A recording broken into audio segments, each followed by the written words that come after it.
Hello dear student, welcome to school days.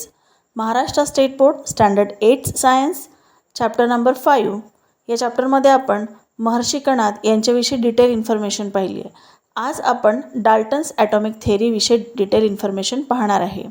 John Dalton हे एक British scientist होते ज्यांनी 1803 आपल्याला ॲटॉमिक थेअरी जी आहे ती दिलेली आहे. या ॲटॉमिक थेअरीमध्ये त्यांनी बरेचसे कन्सेप्ट जे आहे ते क्लिअर केले आहे. या ॲटॉमिक थेअरीचे पॉस्ट्युलेट्स खालीलप्रमाणे आहेत. पहिलं आहे indivisible particle. All matter is made up of tiny indivisible particle called atom. आता ॲटम हे नाव का देण्यात आलं?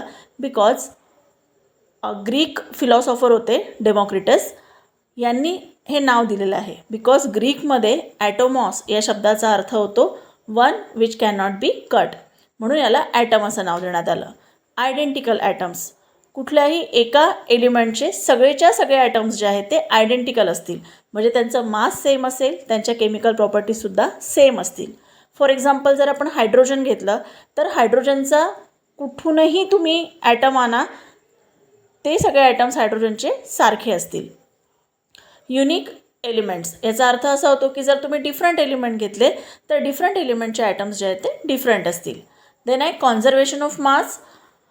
Item can neither be created nor be destroyed during a chemical reaction. Chemical reaction होत असताना ॲटम डिस्ट्रॉयसुद्धा होऊ शकत नाही किंवा आपण त्याला तयारसुद्धा करू शकत नाही. कंपाऊंड फॉर्मेशन, ॲटम्स जे आहेत ते फिक्स्ड होल नंबर रेशोमध्ये एकत्र येतात आणि कंपाऊंड्स फॉर्म करतात. For example 2:1 for water. पाण्यामध्ये 2 हायड्रोजनचे ॲटम्स आणि 1 ऑक्सिजनचा ॲटम हा कंबाईन होईल आणि ते वॉटर मॉलिक्यूल फॉर्म करतील. रिअरेंजमेंट, केमिकल रिॲक्शन ज्या वेळेला होते त्यावेळेला ॲटममध्ये कुठलाच चेंज होत नाही, फक्त मॉलिक्यूलमधले ते जे ॲटम्स असतात ते ॲटम्स जे आहेत ते रिअरेंज होत असतात, त्याच्यामध्ये कुठला बदल होणार नाही.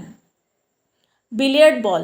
आता जॉन डाल्टननी आपल्याला जे ॲटॉमिक मॉडेल दिलेलं आहे त्याला बिलियर्ड बॉल मॉडेल असं म्हटलं जातं.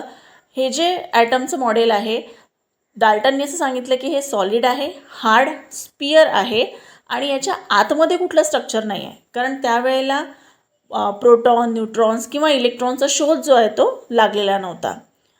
जसं या पिक्चरमध्ये आपल्याला दाखवलेलं आहे त्याचप्रमाणे ॲटम जो आहे तो स्पेरिकल आहे, हार्ड आहे आणि त्याच्या आतमधले कुठलंच इंटरनल स्ट्रक्चर नाही आहे. थँक्यू.